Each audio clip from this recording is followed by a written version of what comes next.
उनको तो सब कल काम करना है। हाँ,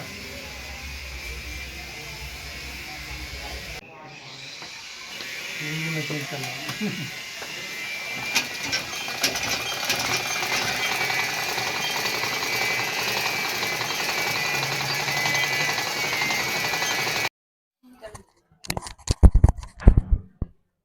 नमस्ते जी। मैं आज ऋषि आर्य गांव करोरा में आया हुआ हूं और मुझे बड़ी खुशी हो रही है कि आज मैं एक ऐसे व्यक्तित्व से मिला हूं जो 84 वर्ष की आयु में इतना जो आँखों का विशेष कार्य होता है सिलाई का, वह भी इस 84 वर्ष की आयु में करते हैं और बचपन से ही वह आर्य समाज में अपना योगदान देते रहे हैं और आज भी 84 वर्ष की आयु में परिवारों में जगह-जगह जाकर के वह दैनिक यज्ञ, वैदिक परंपराओं के बारे में लोगों को जागरूक करते हैं। आइए हम जानते हैं श्रीमान खानचंद आर्य जी, जो कि 84 वर्ष के हैं और अपने निवासी स्थान पर अपना स्वयं का निजी व्यवसाय जो सिलाई का है वह करते हैं। तो मैं उनसे पूछना चाहता हूँ कि आप आर्य समाज में कब और कैसे जुड़े? जी, अरे जी। एक हमारे गांव के महाराष्ट्र कंची प्रसाद जी थे और मैं सिलाई का काम करता था। जी। तो वो मुझे आर्य कहकर पुकारते थे। उन्होंने मेरा नाम आर्य रखा हुँ। और मुझे रोजाना सायंकाल संध्या में ले जाते थे और हम 20 लोग 25 लोग रोजाना सायंकाल में संध्या करते थे। वहीं से धीरे धीरे धीरे धीरे फिर हमने हवन करना सीख लिया और अपने जीवन में हजारों यज्ञ कर दिए। 7 और 5 12 यज्ञ की हमने चतुर्वेद अपनाए यज्ञ। उसका मैं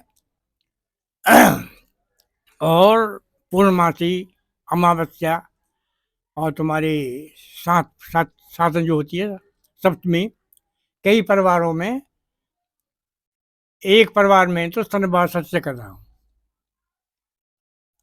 हाँ, स्तनबार से कर रहा हूँ और अब भी 2 जगह चल रहे हैं पूर्णमासी। मुख्य काम मेरा जो है, और मैं आर्य से जुड़ा हुआ हूँ।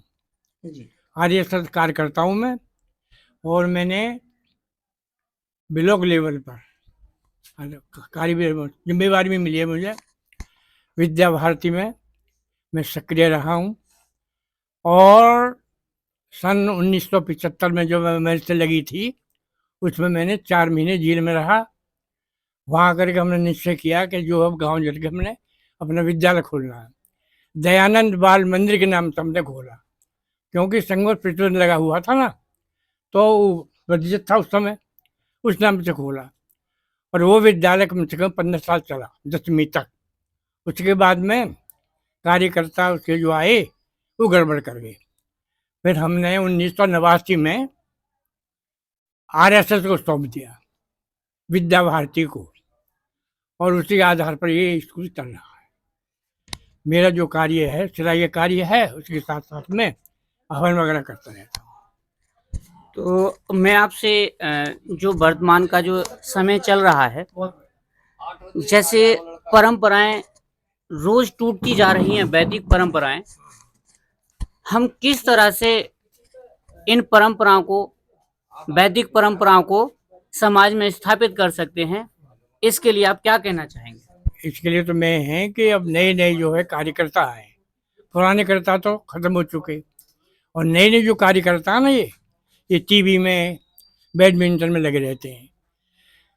हर आज समाज में संध्या हो शाम को और साप्ताहिक यज्ञ होते रहें तो ये वैदिक परंपरा चलती रहेगी। आप जो ये सिलाई का कार्य है, एक बहुत ही तेज नज़र की आवश्यकता रहती है। इतनी वर्ष की आयु में आपकी जो देखने का जो आँखों का राज है, वो क्या है? राज ये है कि मैंने अपने जीवन में कबड्डी का मैं बेस्ट प्लेयर रहा हूँ। जहाँ में गए हम कभी हारी नहीं। एक बार आज समाज में मैं अल्लाह ने मिला। सन 61 में मैंने ये कोर्स किया बम्बई से, डिप्लोमा लिया कोट पैंट शर्ट सफारी वगैरह का। और इसके बाद में खान पीने की हमारी दुकान थी हलवाई की। घी दूध की कोई कमी नहीं रही, आज भी कोई कमी नहीं भगवान की कृपा से। खाना पीना रहता है और ऐसे संग में रहा मैं। आर्य समझ लिया समाज के कि मैं अपने जीवन में अच्छी जगह रहा और अच्छे लोगों के साथ रहा। तो आप अपने माध्यम से समाज को, आप अपने जो जीवन के अनुभव है, समाज को क्या संदेश देना चाहते हैं जिससे समाज ठीक स्तर पर कार्य कर सके? मैं उसका तो बस एक ही कारण है और एक ही कार्य है कि हम अपने आने वाली जो संतति है, संतान है ना, उसको आदर्शवान बनाएं, संस्कृत करें। और संस्कार ये पढ़ेंगे जब आज समाज में हवन होता रहेगा, संध्या होती रहेगी, पठन पाठन होता रहेगा। इसी कारण से हमने विद्यालय को सौंप दिया। ये आज समाज कार्य करते नहीं देना। विद्यालय को हमने 99 साल का पट्टा कर दिया उसको। तो एक यही माध्यम है, बच्चे पढ़े लिखें, योग्य बने। धन्यवाद आर्य जी, आपसे मिलकर के मुझे बहुत प्रसन्नता हुई है, क्योंकि इतनी वर्ष की आयु में आजकल का जो देख रहा हूं मैं, 60 वर्ष की आयु में भी व्यक्ति अपने आप को खत्म समझ लेता है।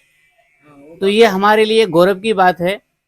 और ऐसे ही मैं जो इनके जीवन के अनुभव हैं वो आप सभी ने सुने होंगे।